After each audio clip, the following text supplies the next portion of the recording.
That's one of the best things about Skagit Valley College and the instructors there.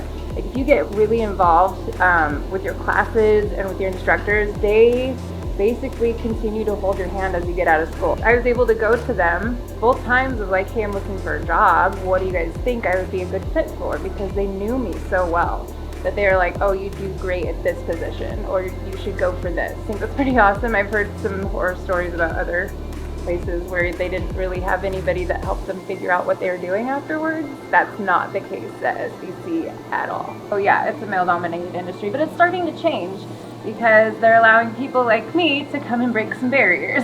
Yeah, this is my shop and I get to run a CNC machine, but I'm still gonna be a girl. You know, like I don't have to be any kind of way other than who I am, and that's cool because it wasn't always that way, because that college is all about collaboration. They're all about equality. They're all about bring what you got to the table and we'll figure out something to do with it. I've been holding out for the bachelor's program, the manufacturing bachelor program, to start up because I don't want to go anywhere else for school.